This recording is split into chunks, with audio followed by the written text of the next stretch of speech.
Hello my dear friend, I am Kiran Singh और आपका boost your life में स्वागत है। यहाँ पे हम लोग जो बुक पढ़ रहे हैं वो परमहंस योगानंद द्वारा लिखित योगी कथामृत है और ये बहुत ही बेहतरीन बुक है यदि आप स्पिरिचुअल क्षेत्र में अपना ग्रोथ करना चाहते हैं। और ये एक आत्मविज्ञान है। इसमें मनुष्य की एक शक्तियों के बारे में बताया गया है कि किस प्रकार एक मनुष्य अपने आप को बहुत दीनहीन परिस्थिति में घिरा पाता है, वो अपनी शक्तियों को नहीं जानता। तो इस बुक के माध्यम से हम जानते हैं कि एक मनुष्य के अंदर असीम संभावनाएं हैं कि वो क्या क्या कर सकता है, किस प्रकार आगे बढ़ सकता है, किस प्रकार अपनी फाइनेंशियल लाइफ या किसी भी लाइफ में अपनी ग्रोथ कर सकता है। और सबसे ज़्यादा ज़रूरी जो अगर हम कहें तो अपनी आत्मशक्ति को किस प्रकार वो जान सकता है, वो इस बुक के माध्यम से हम जानेंगे। तो चलिए शुरू करते हैं। इसमें आज हम लोग 19 पहले जो चैप्टर उसके बारे में पढ़ेंगे कि इसमें बताते हैं कि मेरे जो गुरु जी हैं वो कोलकाता में प्रकट होते हैं, श्री रामपुर से। और वो बताते हैं कि मैं और मेरे मित्र जो द्विजेन बाबू हैं रोज़ कॉलेज जाया करते थे। उसके बाद हम लोग गुरु जी से मिलने जाते थे। और एक दिन जब हम लोग आश्रम पे गए तो वहाँ पे जो हमारा गुरु भाई हैं, कन्हई उनका नाम था, उन्होंने कहा कि गुरुदेव कहीं गए हैं, वो कुछ दिन के बाद आएंगे। और दूसरे दिन हमारे पास एक पोस्ट कार्ड द्वारा मैसेज मिला कि गुरु जी जो हैं वो बुधवार सुबह 9 बजे आएंगे। पर बुधवार सुबह जब मैं 8:30 बजे ध्यान के लिए बैठा तो अचानक ही मेरे मन में एक संदेश कहिए, ये टेलीपैथी द्वारा भेजा गया एक संदेश मेरे मन में उभरने लगा, जो कि गुरुजी ने भेजा था कि मुझे रुकना है और 9 बजे स्टेशन पे मत आना। मैंने द्विजेन बाबू से कहा, लेकिन वो बड़बड़ाते हुए चले गए और फिर स्टेशन की तरफ चले गए। और मैं कमरे में बैठा हुआ था, तभी मैं थोड़ा खिड़की के पास गया तो वहाँ पे अचानक जो सूर्य का प्रकाश था वो मंद पड़ गया और एक तीव्र प्रकाश जो था वो कमरे में प्रवेश हुआ और खिड़की की लोहे की जो शाखें छड़ी लगी हुई थी वो अदृश्य हो गई। मैंने सामने मेरे गुरु जी जो युक्तेश्वर जी प्रकट हुए और उनके चरणों को मैंने स्पर्श किया और उनके जो टाट के जो तले लगे हुए जूते नारंगी रंग के जो पहनते थे उसको भी मैंने देखा। जो मेरे परिचित थे, चिर परिचित थे, उन्होंने गेरुआ वस्त्र पहन रखा था जो उड़ उड़ कर मेरे शरीर को स्पर्श कर रहा था और आश्चर्यचकित होकर मैं उनके देखता रहा। वे बोले कि मुझे खुशी है कि तुम्हें मेरा मन संचारित यानी टेलीपैथी द्वारा जो भेजा गया संदेश था वो मिल गया और कल मैं 10 बजे रेलगाड़ी से श्री रामपुर में आ जाऊंगा। और मैं बहुत आश्चर्यचकित होकर उनकी तरफ देख रहा था। वे बोले कि ये कोई आभास नहीं है, बल्कि मेरा हाड़ मांस का ये शरीर है और पृथ्वी में ये दुर्लभ और अनुभव है तुम्हें प्रदान करने के लिए ईश्वर से आज्ञा मिली थी। मैं इसी परिधान में तुम्हें वहाँ स्टेशन पे मिलूँगा और मेरे आगे उस ट्रेन से उतरा हुआ एक छोटा सा बच्चा हाथ में चांदी का लोटा लिए हुए चल रहा होगा। फिर आशीर्वाद दिया और फिर तीर प्रकाश में धीरे धीरे उनका शरीर विलीन हो गया और मैं द्विजेन बाबू के साथ स्टेशन पर गया और 10 बज चुके थे। गाड़ी रुकी और गुरुजी उतरे और उनके आगे वही एक छोटा बच्चा जो उन्होंने बताया था चांदी का लोटा लिए हुए चल रहा था। चैप्टर 20 कश्मीर यात्रा में बाधा। इस चैप्टर में श्री योगानंद जी बताते हैं कि कश्मीर यात्रा के लिए बचपन से ही बहुत ललायित रहते थे और उन्हें लेकिन उनमें कुछ ना कुछ बाधा आ जाती थी। आगे बताते हैं कि मैंने पिताजी से कहा कि वो कुछ पास का इंतज़ाम कर दें ट्रेन का और गुरुदेव के साथ 4 मित्रों के साथ कश्मीर यात्रा के लिए मैं जाना चाहता हूँ। पहले तो वो हंसे क्योंकि उन्होंने कहा तुमने कई बार ऐसा प्रोग्राम बनाया है लेकिन हर बार टल जाता है। फिर उन्हें पास मंगा दिए और मैंने मित्रों को तैयार किया और गुरुदेव से पूछा लेकिन उन्हें मना कर दिया। गुरुदेव ने कहा कि मैं नहीं जाना चाहता और मैं काफ़ी निराश हो गया। मेरे मित्र जो थे वो रेलवे स्टेशन पर मेरा इंतज़ार कर रहे थे और मैं गुरुदेव से मिलने के लिए आश्रम पर गया तो गुरुदेव के पास ही मैं बैठा हुआ था। उन्होंने कन्हई से कहा कि मुकुंद का भोजन निकाल दो, उसके ट्रेन का समय हो गया है।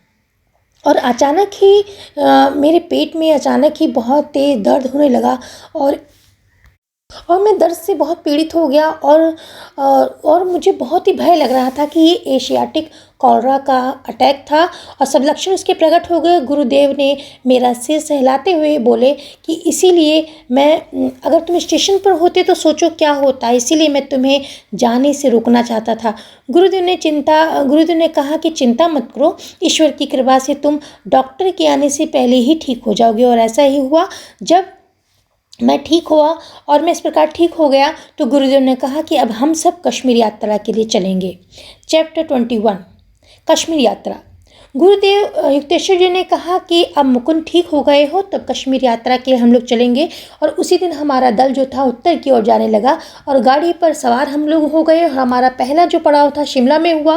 वहाँ पे एक वृद्ध महिला जो थी स्ट्रॉबेरी बेच रही थी। गुरुदेव ने छोटे छोटे फलों को, लाल लाल फलों को, अपरिचित फलों को देखकर बहुत ही उनको अच्छा लगा और देखकर उन्होंने कहा उसको खरीद लिया और खाने के लिए मुझे दिया। मैंने जैसे ही खाया तुरंत उसको थूक दिया। मैंने कहा कितना खट्टा है।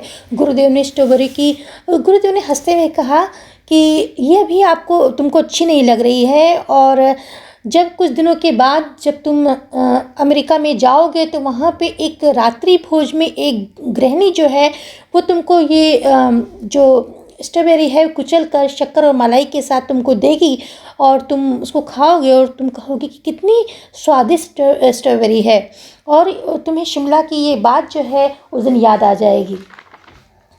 श्री युक्तेश्वर जी की ये जो भविष्यवाणी थी मेरे दिमाग से बिल्कुल निकल गई थी। पर अमेरिका में जाने के बाद एक घर में मुझे मैं खाने के लिए निमंत्रित था। भोजन के अंत में जब स्ट्रॉबेरी टेबल पर लाकर उस महिला ने रखी और उन्होंने फिर कांटे से उसको कुचल के उसमें मलाई और शक्कर मिलाई और मुझे दी खाने के लिए, तो मैंने जैसे ही अपने मुँह में रखा, खाया उसको, तो मेरे मुँह से अचानक ही निकला कितनी स्वादिष्ट स्ट्रॉबेरी है। और अचानक ही मुझे गुरुदेव की भविष्यवाणी याद आ गई।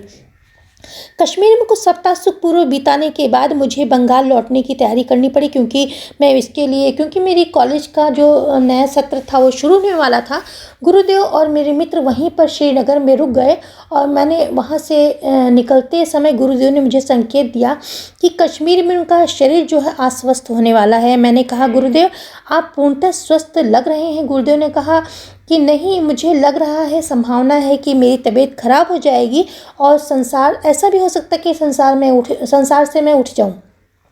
यह सुनकर मैं रोने लगा और मैंने कहा गुरुदेव वचन दीजिए कि आप अभी शरीर का त्याग नहीं करेंगे, आपके बिना मैं अभी चल सकने के लिए तैयार भी नहीं हूँ। गुरुदेव ने तथास्तु कहा और मैं श्री रामपुर वापस आ गया। और मुझे फिर बाद में तार मिला कि वो जो गुरु जी हैं वो अस्वस्थ हैं, काफ़ी उनकी हालत जो है नाजुक है। मैं बहुत परेशान था। मैं ध्यान में बैठा और मैं ध्यान में ही गुरुदेव से प्रार्थना कर रहा था कि आपने मुझे वचन दिया था कि आप स्वस्थ रहेंगे और शरीर का त्याग नहीं करेंगे, और ऐसा ही हुआ। कुछ दिन के बाद समाचार मिला कि गुरुदेव ठीक हैं और वो श्री रामपुर वापस आ गए और बहुत कमज़ोर से महसूस हो रहे थे, लेकिन वो ठीक थे। तो यहाँ पे इस प्रक्रिया में कभी कभी जो सिद्ध पुरुष होते हैं वो बीमार हो जाते हैं या उनके शरीर को संक्रमित उनका शरीर हो जाता है, तो वो कभी कभी ऐसा होता है कि वो अपने जो शिष्य हैं उनके परेशानियाँ या उनके कर्मों को भी अपने ऊपर ले लेते हैं। और क्योंकि वो इस शरीर पर, इस जो देह भूमि पर ईश्वर का साक्षात्कार कर चुके हैं, तो वो कभी कभी शिष्यों के जो कर्मों को भी अपने ऊपर ले लेते हैं। उसके बाद गुरुदेव जो आए वो बहुत ही थोड़े कमज़ोर लग रहे थे और जो सिद्ध पुरुष होते हैं अपने शरीर की चिंता नहीं करते हैं। मैंने एक ऐसे संत को मैं जानता हूँ जिनका आधा शरीर कभी फोड़ों से बहुत ज़्यादा भरा हुआ था और मधुमेह रोग से भी पीड़ित थे। वो 15 मिनट से अधिक बैठ नहीं पाते थे और तब भी वो भगवान से प्रार्थना करते थे कि प्रभु क्या मेरे इस भग्न मंदिर में आप आना चाहेंगे। और अविरत प्रचंड इच्छा शक्ति के बल से आखिर प्रतिदिन 18 घंटों तक पद्मासन में समाधि में लगाकर बैठने लगे। और फिर उन्होंने 3 साल पूरे होते होते ईश्वर का अनंत प्रकाश अपने अंदर, अपने भीतर महसूस किया और उनके वैभव और आनंद और अपने शरीर को भूल गए। और कुछ दिन के बाद उनका जो शरीर था वो बिल्कुल स्वस्थ हो गया। और तो इस तरीके से देखिए, रोग निवारण की एक ऐतिहासिक घटना भारत के, अगर हम देखें, भारत में मुगल साम्राज्य में भी घटित हुई थी। उसके जो संस्थापक थे बाबर से संबंधित हैं। उनका बेटा जो हुमायूं था वो चिंताजनक रूप से बीमार हो गया था। बाबर ने अत्यंत व्यथित हृदय से निश्चय किया, प्रार्थना की कि अगर मेरे बेटे को जो भी रोग है वो मुझे हो जाए और मेरा बेटा जो है बिल्कुल ठीक हो जाए। और थोड़े दिन के बाद वैसा ही हुआ और उसी रोग के कारण जो बाबर की मृत्यु हो गई है। तो ये सब चीज़ें अगर हम पढ़ें तो the power of subconscious mind में हम लोग पढ़ चुके हैं कि किस तरह का हमारा जो सबकॉन्शियस माइंड काम करता है। वो हमारी जो हम बहुत फीलिंग के साथ जो भी प्रार्थना करते हैं उसको स्वीकार कर लेता है, चाहे वो हमारे हित में हो चाहे अहित में हो। तो ये सब हम पढ़ चुके हैं। तो वो अगर हम इसको देखें तो देखिए ये भी एक तरीके से उसको प्रमाणित कर रहा है कि हमारा सबकॉन्शियस माइंड किस तरीके से काम करता है और जो भी हम बोलते हैं सोचते हैं किस तरीके से हमारे शरीर पर प्रभाव करता है। अब बहुत लोग सोचते हैं कि सिद्ध पुरुष हैं, इनको कभी बीमार ही नहीं पड़ना चाहिए।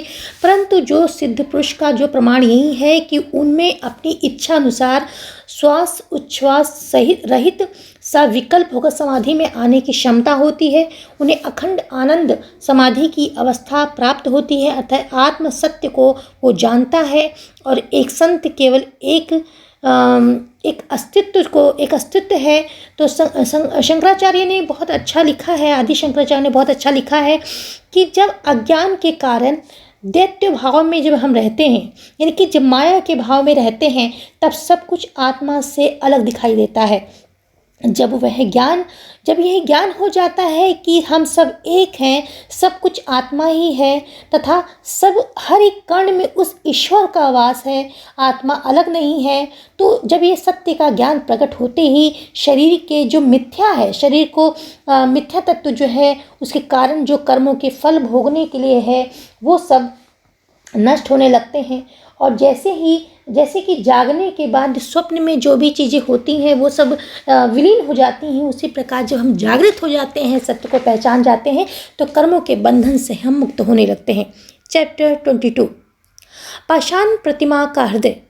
मैं अपनी बड़ी बहन से योगानंद जी बताते हैं कि मैं अपनी बड़ी बहन से मिलने गया, उनके घर गया तो वो एक पति परायण हिंदू नारी थी और मेरा उद्देश्य, तो उन्होंने कहा कि मैं एक पति परायण हिंदू नारी हूँ, मेरा उद्देश्य अपने पति की शिकायत करना नहीं है, पर फिर भी मेरी तीव्र इच्छा है कि उनके जो भौतिकवादी विचार हैं उनमें परिवर्तन हो जाए।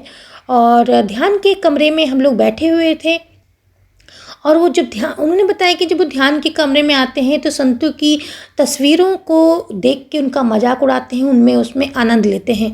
मुझे विश्वास है कि तुम उनको बदल सकते हो। फिर हम दोनों ने थोड़ी देर ध्यान किया। उसके बाद मेरे मन में एक तीव्र इच्छा उठी कि मैंने कहा दीदी कल हम लोग दक्षिणेश्वर माता के मंदिर जाएंगे, तो आप भी तैयार हो जाइए, अपने पति को भी किसी बहाने से तैयार कर लीजिए। और इस तरीके से मैंने उनसे कहा और हम लोग फिर सुबह हम लोग दक्षिणेश्वर मंदिर के लिए चले गए। और वहाँ पे जो हमारे जीजा जी, ये सतीश बाबू उनका नाम था, वो हाथ पकड़कर मुझे कहने लगे कि जब हम लोग वहाँ पहुँचे तो उन्होंने कहा कि सन्यासी महाशय, मंदिर के जो पदाधिकारी हैं उनसे बात कर लीजिए और दोपहर के भोजन को ठीक समय पे हमें मिल जाना चाहिए। मैंने कहा भी मैं ध्यान करने जा रहा हूँ, बाद में मैं बात कर लूँगा और भोजन की चिंता मत करें, जो जगदम्बा माँ है आपकी उसकी व्यवस्था कर देंगी। उसके बाद मैं एक छायादार वृक्ष के नीचे ध्यान में बैठ गया और काली माँ की भक्ति में डूब गया और ध्यान में बहुत समय हो गया। और मैंने कहा कि हे पाषाणमयी माँ, क्या अपने प्रिय भक्त रामकृष्ण की पुकार पर तुम सजीव हो उठती हो, तो क्या अपने इस पुत्र के उत्कट विलाप पर आप नहीं सुनोगी? कभी कभी ईश्वर जो है वो भक्तों की परीक्षा लेते हैं, अंत में उन्हें दर्शन देना ही पड़ता है। और अनिच्छापूर्वक मैंने अपनी आंखें खोली तो एक पुजारी जो था वो दोपहर के नियम के अनुसार मंदिर का दरवाज़ा बंद करने आया था। और मैं तो मन में मैं नाराज़ हो रहा था कि माँ ने दर्शन भी नहीं दिया और अब दरवाजे भी बंद हो रहे हैं। मैंने मन में कहा कि माँ अपने दर्शन भी नहीं दिए और दरवाजे के पीछे छुप गई हो। और फिर मैंने अपनी बहनोई की ओर से मैंने कहा कि मैं अपनी बहनोई की ओर से आपको प्रार्थना करना चाहता था कि आप उनकी बुद्धि में परिवर्तन लाएं। और मंदिर का जो विशाल द्वार था वो खुल गया अचानक, और माँ काली की जो पाषाण मूर्ति थी वो दिखाई देने लगी। पाषाण मूर्ति एकदम से सजीव हो गई और मेरी ओर देखकर उन्होंने सिर हिलाया, मुस्कुराई और उन्होंने कहा कि तुम्हारी जो इच्छा है वो अवश्य पूर्ण होगी। और मैंने कहा, जगन्माता से कहा, सब कुछ बातें बताई, तो उन्होंने कहा कि तुम्हारी जो इच्छा है मनोकामना जरूर पूरी होगी। और फिर मैं दिव्य चक्षु से देखा कि जो सतीश बाबू हैं वो गुस्से में मेरी तरफ ही आ रहे हैं। और फिर वो जो दृश्य था वो लुप्त हो गया और मैंने घड़ी देखी तो उसमें लगभग 1 घंटा तक ये सब कुछ चला था। मेरी बहनों मेरे पास आके गुस्से से बोले कि भूखे थे और बोले कि तुम ध्यान में घंटों बैठे रहे, भोजन कहाँ है। मैंने कहा, काली माँ हमें भोजन कराएंगी। वो चिल्लाते रहे। उसी बीच एक पुजारी हमारी तरफ आया। वह बोला कि तुम जब ध्यान में बैठे हुए थे तुम्हारे मुखमंडल पर एक दिव्य ज्योति प्रकट हुई थी और तुम लोगों को सुबह मैंने आते देखा था, तभी मेरी इच्छा हुई थी तुम्हारे लिए भोजन निकाल के रख लूं।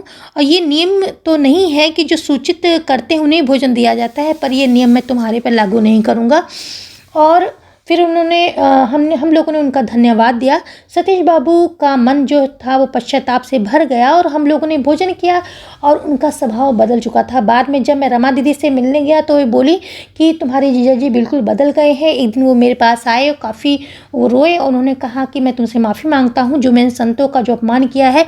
अब मुकुंद को मैं तभी मुकुंद से मिलूंगा कि जब मैं आध्यात्मिक पद में उन्नति कर लूँगा, और तब तक मुकुंद को उससे बात नहीं करूँगा। और अनेक वर्षों के बाद जब मैं दिल्ली में सतीश बाबू से मिलने गया तो बहुत ही उनको खुशी हुई। उन्होंने आत्म साक्षात्कार कर लिया था और बहुत उन्नति करी थी। जगन्माता ने उन्हें दर्शन भी दिए थे। और उस रात में काफ़ी ध्यान करते थे। वो एक बीमारी से ग्रस्त थे। तो जीजा जी की मेरे मन में विचार आया कि जीजा जी की उम्र लंबी नहीं होगी।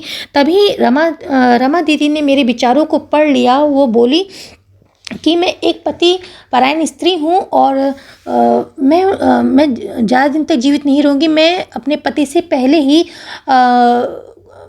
मृत्यु को प्राप्त हो जाऊँगी। और ये मेरा एक वाक्य है, मैंने जो कहा है ये सत्य होगा।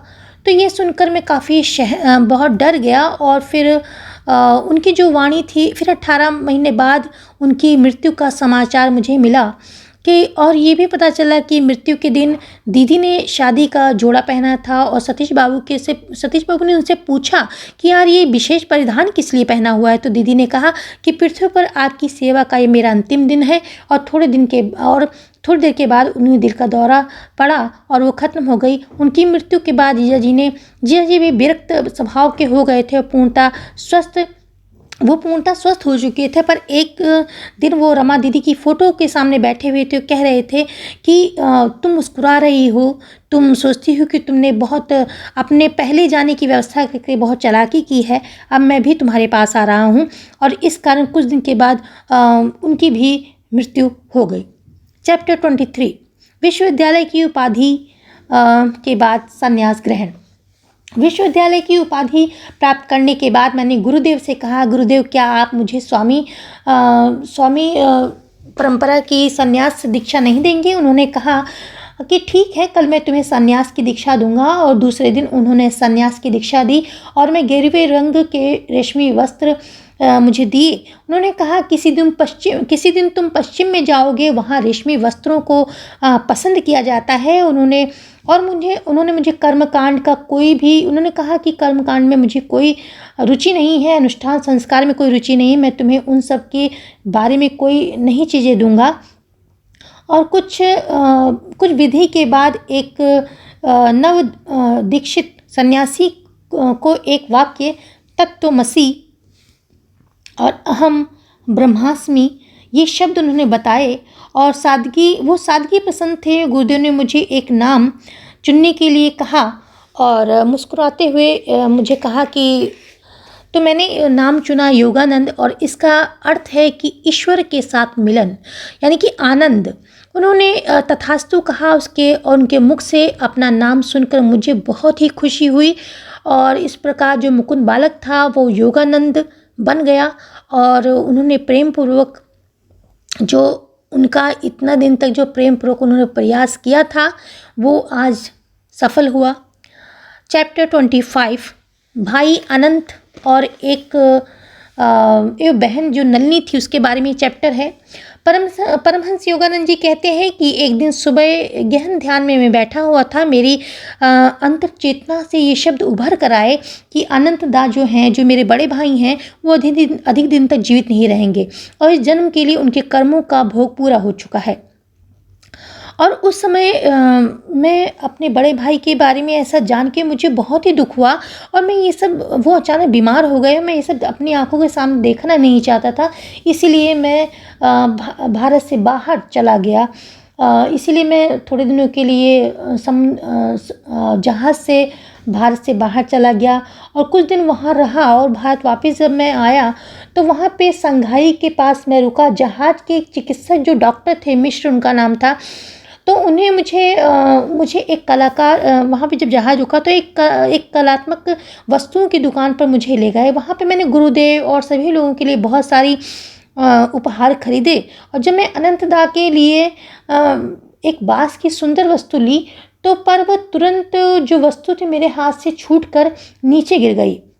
उसके साथ ही साथ मेरे मुंह से ये आवाज़ एकदम से निकला, ये शब्द निकले कि मैं अपने प्रिय मृत भाई के लिए ये उपहार खरीद रहा हूँ। मुझे स्पष्ट अनुभूति हो गई थी कि अनंत दा की जो आत्मा है उसी क्षण शरीर से मुक्त होकर अनंत की ओर चली गई थी और जा रही थी। मुझे लगा कि डॉक्टर साहब, और मुझे रोते हुए देखकर डॉक्टर साहब ने कहा कि अपनी जो आंसू हैं उनको बचा कर रखिए जब तक निश्चित न हो जाए कि ऐसा कुछ हुआ है। जब हम कोलकाता पहुँचे तो विष्णु, मेरा जो छोटा भाई था, वो मेरे पास आकर बोला और मुझे लेने आया तो उसने बोला कि अनंत दा जो थे वो अब नहीं रहे। और मैंने विष्णु से पूछा कि किस दिन हुआ है, तो ये वही दिन था जब मैं संघाई में उपहार खरीद रहा था।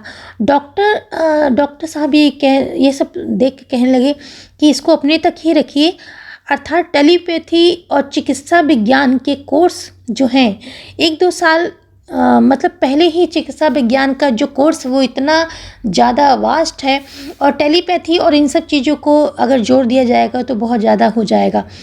तो अनंत के निधन के बाद मेरी जो छोटी बहन नलिनी देवी शक्ति के हस्तक्षेप से मृत्यु के मुख से लौट कर आई और मेरी बहन नलिनी के बहुत मधुर संबंध, अपने पति के साथ बहुत मधुर संबंध नहीं थे।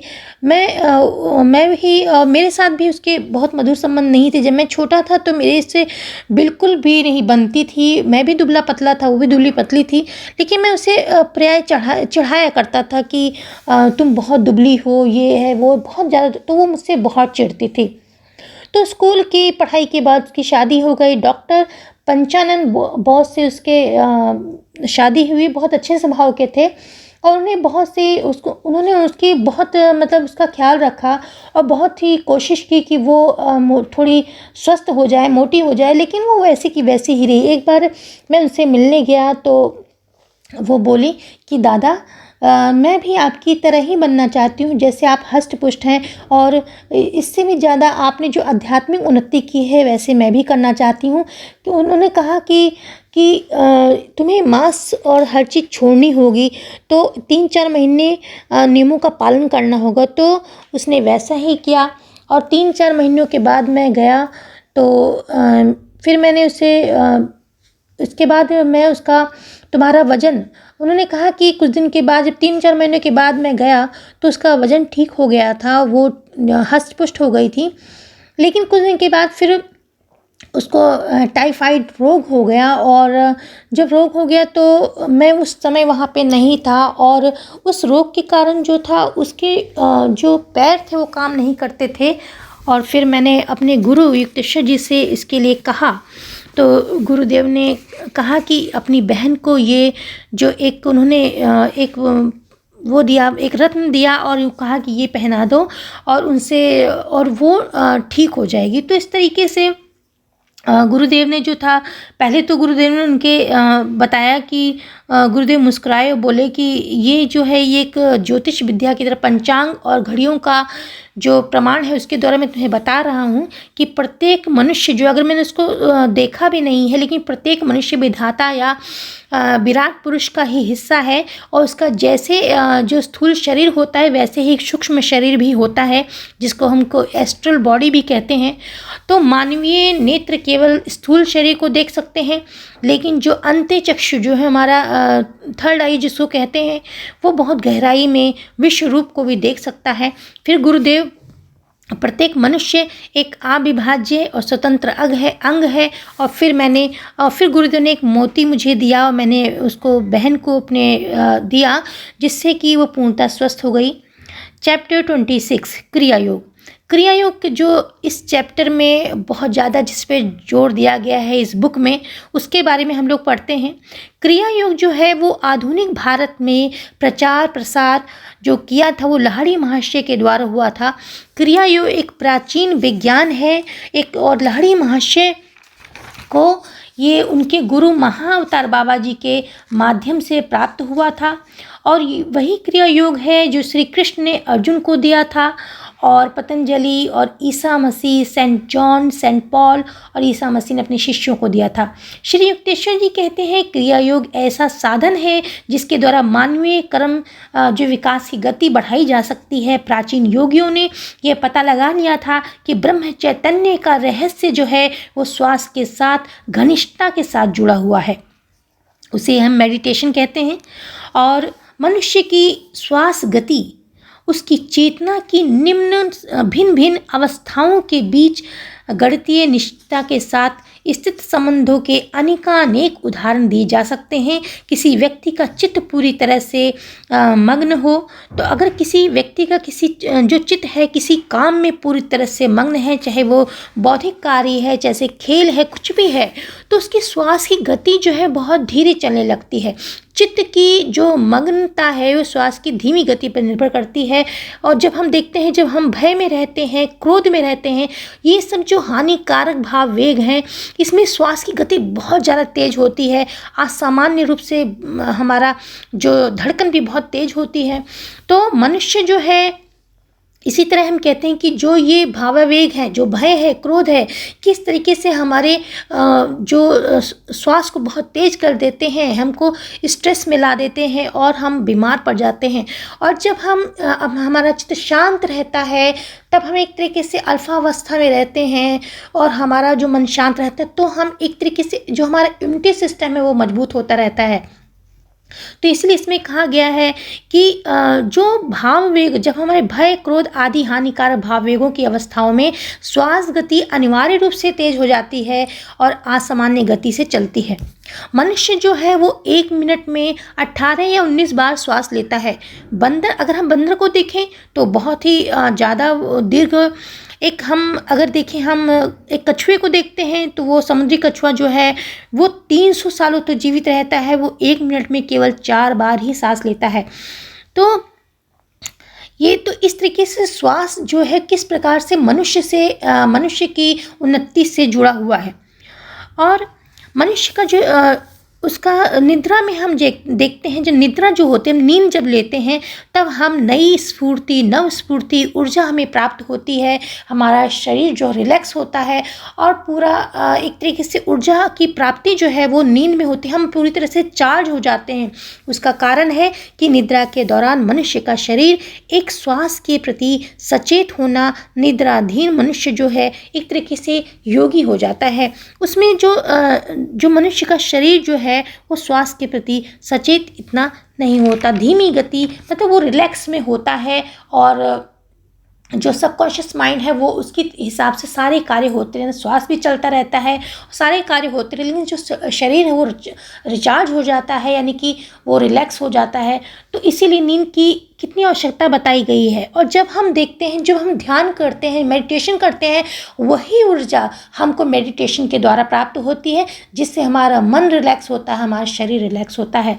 तो हर रात यह अवचेतन रूप से हम जो देहतम बोध से मुक्त होने, प्राण शक्ति को मस्तिष्क के मुख्य भाग तथा मेरुदंड की 6 चक्रों के शक्ति केंद्रों में बहती हैं, स्वास्थ्यकारी धाराओं में विलीन करने की यौगिक क्रिया को संपन्न वो करता है। इस प्रकार मनुष्य निद्रा अधीन होकर इस महाशक्ति से पुनर्वेशित हो जाता है, चार्ज हो जाता है, जो समस्त जीवन जगत का प्राण आधार है। ध्यान यानी क्रिया योग द्वारा व्यक्ति यही ऊर्जा अपने को उसी ऊर्जा से अपने आप को सराबोर करता है।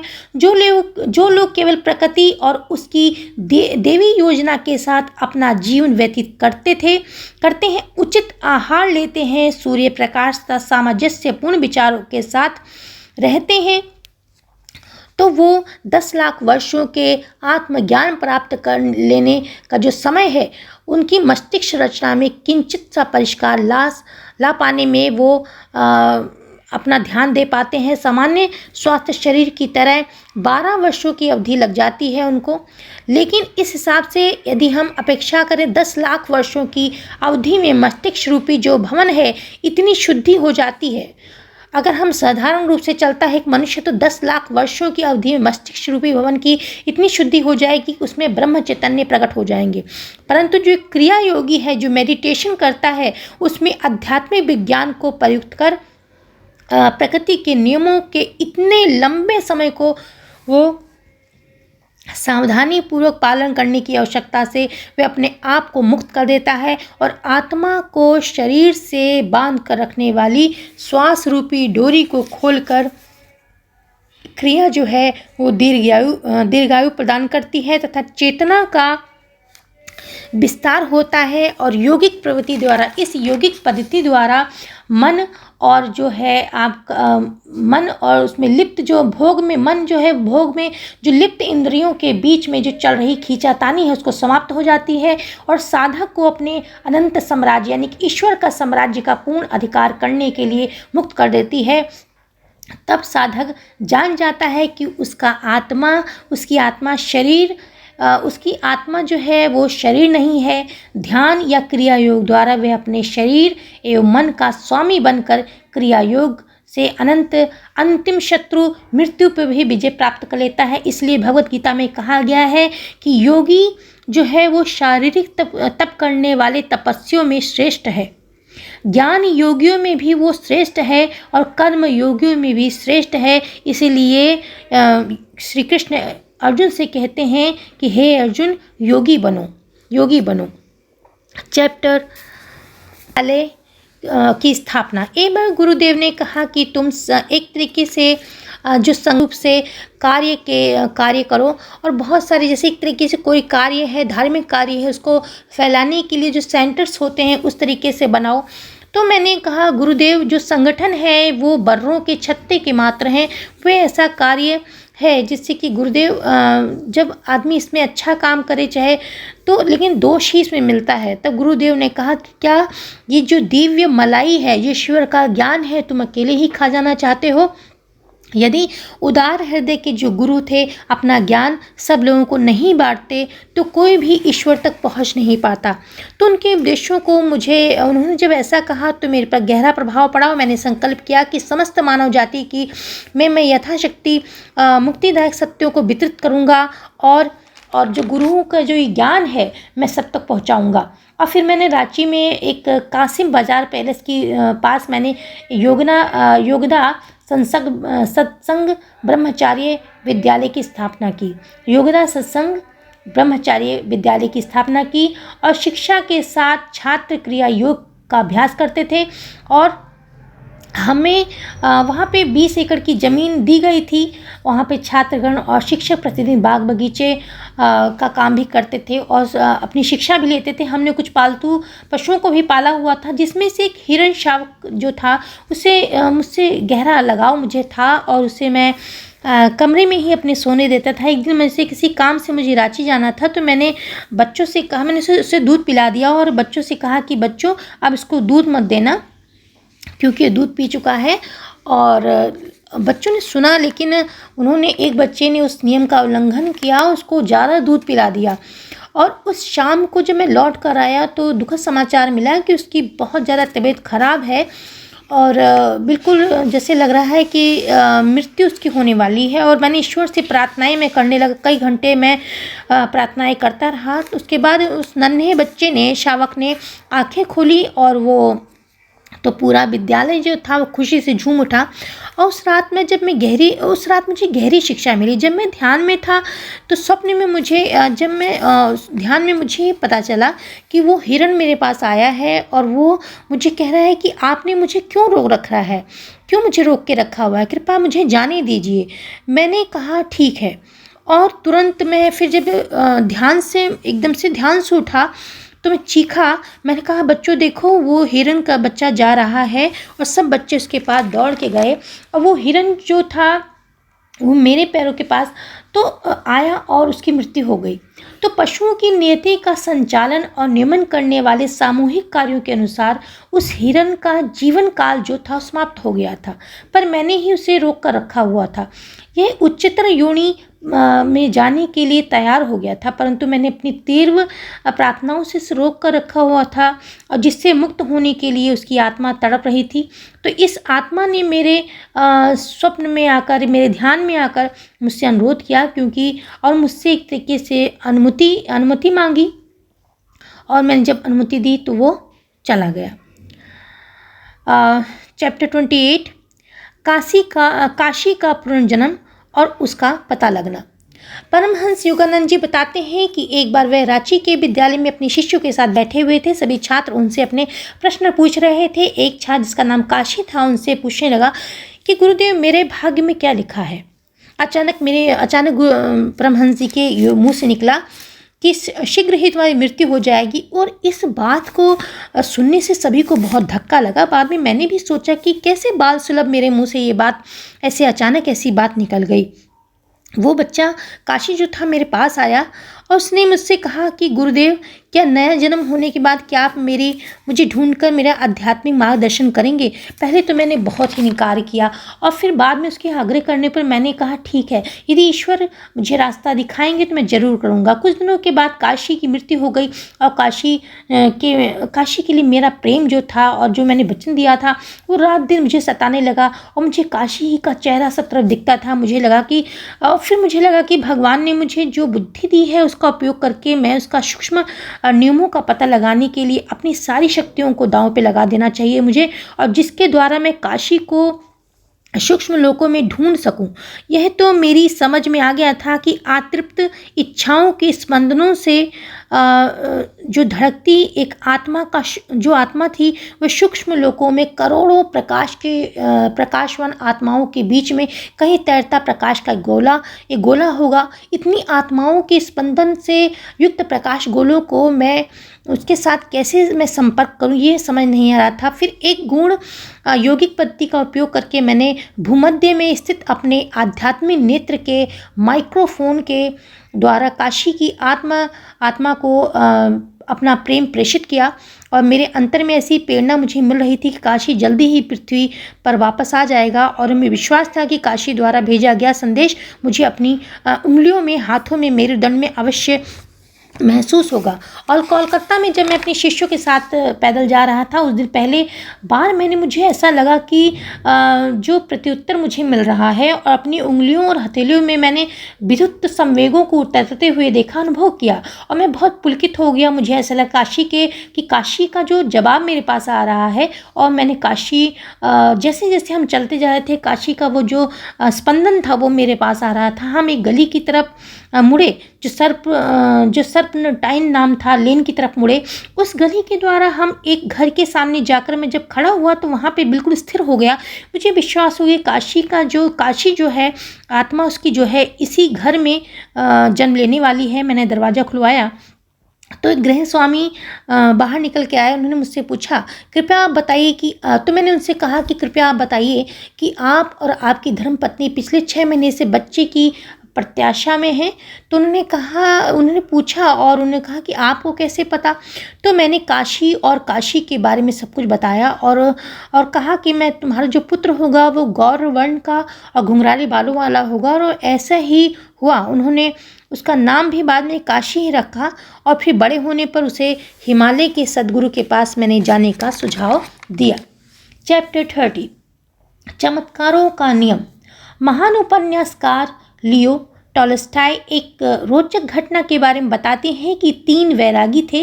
एक द्वीप पर वो एक जो 3 वैरागी थे रहते थे और वो बहुत ही भोले भाले थे। उन्हें केवल एक ही प्रार्थना आती थी कि हम 3 हैं, ईश्वर 3 है, हम पर दया करो। हम अत्यंत सीधी साधी वो प्रार्थना बोलते थे और उससे महान चमत्कार प्रकट होते थे। एक बार एक बिशप जो थे उसके चर्च के, वो उनके पास आए। उन्होंने कहा कि कैसी अजीब सी प्रार्थना करते हो। उन्होंने प्रार्थना सिखाई, उनको एक नई प्रार्थना सिखाई। जब वो बताने की बात जाने लगे तो नाव पर वो जा रहे थे तो उन्होंने देखा कि नाव के पीछे पीछे 3 एक अलौकिक प्रकाश जो आ रहे हैं, वो दौड़ता हुआ उसकी तरफ आ रहे हैं। तो जो पास में आए तो उन्होंने देखा कि वो 3 वैरागी ही हैं। तो उनको बड़ा ही आश्चर्य हुआ कि पानी के साथ वो कैसे पानी पर चल रहे हैं। तो उन वैरागियों ने कहा कि हम वो प्रार्थना भूल गए हैं, कृपा करके हमें दोबारा बता दीजिए। तो बिशप ने कहा कि आप लोगों को उस प्रार्थना की ज़रूरत नहीं है। आप जो पुरानी प्रार्थना कर रहे हैं वो ही आपके लिए बहुत अच्छी है। तो आप लोग जो पुरानी प्रार्थना कर रहे हैं वही जारी रखें। तो ईसा मसीह भी सूली पर लटके मृत शरीर को इस प्रकार देखते हैं कि एक साधारण व्यक्ति जो है, जो साधारणता है, जो निश्चलपन है, वो ईश्वर को कितना पसंद है। हम आगे देखते हैं कि ईसा मसीह जो सूली पर लटके मृत शरीर को पुनर्जीवित कैसे कर पाए। लहड़ी महाशय जो थे वो गिरी अपने चमत्कार किस प्रकार कर पाए और कैसे वो आधुनिक जो ये विज्ञान के पास हम इसका जवाब नहीं है, ये सब कैसे हो रहा है। और शास्त्र कहते हैं कि भौतिक जो ये जगत की माया है, इसके एक ही मूल सिद्धांत के अंतर्गत कार्य कर्ता, सापेक्षता और दैत्य का नियम समस्त जीव सृष्टि का एक में छाया हुआ है। और एकमात्र ईश्वर ही है, वह अखंड है, निरपेक्ष है, एक तत्व है। सृष्टि की पृथक और भिन्न भिन्न अभिव्यक्तियों में प्रकट होने के लिए वह झूठा या अवास्तविक चोला पहन लेता है। यह झूठा द्वित्व प्रदान करने वाला चोला ही माया है। न्यूटन का गति का सिद्धांत माया का ही एक सिद्धांत है। प्रत्येक क्रिया के लिए उसके समतुल्य विपरीत प्रतिक्रिया होती है। हमने फिजिक्स में पढ़ा हुआ है, किन्हीं भी 2 पिंडों की एक दूसरे पर क्रियाएं सदैव समतुल्य और परस्पर विरोधी दिशाओं में लक्षित होती हैं। केवल एक शक्ति का होना असंभव है। समतुल्य और परस्पर विरोधी शक्तियों की जोड़ी होनी ही चाहिए और सदा ही रहती है। सृष्टि के दैत्य से ऊपर उठकर उसके पीछे विद्यमान जो सृष्टा है, जो ईश्वर है, उसकी अखंड एकता को पहचानना ही मनुष्य का सर्वोच्च लक्ष्य माना जाता है। जो लोग माया में लिप्त रहते हैं, जो भौतिकता में लिप्त रहते हैं, उन्हें उसके ध्रुवता नियम को स्वीकार करना पड़ता है। ज्वार भाटा, उत्थान पतन, दिन रात, सुख दुख, अच्छा बुरा, जन्म मृत्यु, उसमें वो व्यक्ति फंसा रहता है। और कुछ हजार मनुष्य जन्मों से गुजरने के बाद मनुष्य को इन जो ये चीज़ें हैं, जो आकृतियाँ हैं, ये सब चीज़ें हैं, इनका नियम जो है कर्मशीलता पीड़ादायक और नीरस प्रतीत होने लगता है। तब वह माया जनित जो चीज़ें हैं, इनसे विवशताओं से परे आशापूर्ण दृष्टि डालने लगता है, ईश्वर की तरफ निहारने लगता है। और ईश्वर प्रकाश जो है इस नित्य परिवर्तनशील ब्रह्मांड में केवल प्रकाश की गति जो है वो अपरिवर्तनीयशील है। प्रकाश की गति जो है वो अपरिवर्तनशील है, जो परिवर्तनशील है वो माया है। तो इसीलिए जो प्रकाश है वो ईश्वर है, ईश्वर प्रेम है, प्रकाश है। चैप्टर 31 पुण्यशीला माता से भेंट। परमहंस योगानंद जी बताते हैं कि एक बार पुण्यशीला माँ जो लहड़ी महर्षि के धर्मपत्नी थे, उनसे वो मिलने गए और उन माता से उन्होंने कहा कि आप लहड़ी महर्षि के बारे में कृपा करके कुछ प्रकरण बताइए। तो माता जी एक अत्यंत छोटे कमरे में ले गई उनको, जहाँ वो अपने पति के साथ पहले रहती थी। उन्होंने बताया कि एक रात इसी कमरे में वो स्वप्न में उन्होंने स्पष्ट देखा कि तेजस्वी देवता जो हैं वो अकल्पनीय मोहकता के साथ मेरे सिर के ऊपर, मेरे पति जो हैं वो मेरे सिर के ऊपर हवा में तैर रहे हैं और बहुत से देवता जो हैं उनके सामने खड़े हुए हैं। और मैंने सोचा कि ये सपना है, और मैंने जब आंखें खोली तब भी ये सब ऐसे ही दिख रहा था। मेरे पति जो थे वो प्रकाश पूरा कमरे में भरा हुआ था और मेरे पति जो थे वो पद्मासन में स्थित थे और सब देवताओं से घिरे हुए थे। तो मैंने तभी उनका जो देवता थे उनकी पूजा कर रहे थे और मैं बहुत ज़्यादा हैरान थी और हैरानी से उनको देख रही थी। तो लाहिड़ी महाशय ने कहा कि नारी, ये सपना नहीं देख रही हो, निद्रा को त्याग दो, निद्रा को हमेशा के लिए त्याग दो। तब वो धीरे धीरे नीचे आए। मैंने उन्हें नमस्कार किया, मैंने उन्हें प्रणाम किया तो मैंने उनसे क्षमा मांगी कि मैं पूर्ण रूप से जागृत पुरुष के साथ रहते हुए अज्ञानता की नींद में खोई रही और इस रात से आप मेरे पति नहीं गुरु हैं। सभी देवताओं ने मुझे प्रणाम किया कि आप धन्य हैं जो एक दिव्य पुरुष की अर्धांगिनी हैं। और उसके बाद वो सब अदृश्य हो गए जो देवता थे। फिर गुरुदेव ने मुझे क्रिया योग की दीक्षा दी। चैप्टर 34 आधुनिक भारत में महाअवतार बाबा जी जिन्होंने लाहिड़ी महाशय को क्रिया योग की दीक्षा दी थी, जहाँ से कि 19वीं शताब्दी में दोबारा इसकी वापसी हुई है क्रिया योग को। तो ये बद्रीनाथ जो है, बद्रीनाथ के आसपास के हिमालय के पहाड़ जो हैं वहाँ पे गुरुदेव जो महाअवतार बाबा जी का वहाँ पे वो प्रकट हुए थे। आज भी लाहिड़ी महाशय जो हैं कि गुरु बाबा जी जो है वो जीवंत उपस्थिति वहाँ पर पाई जाती है। और लोगों से दूर निर्जन प्रदेश में रहने वाले महागुरु शताब्दियों से, शायद सहस्त्राब्दियों से अपने स्थूल शरीर में वास करते हैं। राम कृष्ण बुद्धा जैसे ही बाबा जी भी अवतार हैं और भारत में बाबा जी का कार्य रहा है कि जिन विशेष कार्यों का या धर्म का प्रचार प्रसार करने के लिए अवतार जगत में आते हैं। बाबा जी ने स्वयं कहा था कि जगत गुरु शंकराचार्य तथा संत कबीर को उन्होंने ये दीक्षा दी थी और 19वीं शताब्दी में उनके मुख्य शिष्य जो थे लाहिड़ी महाशय थे, जिन पे उन्होंने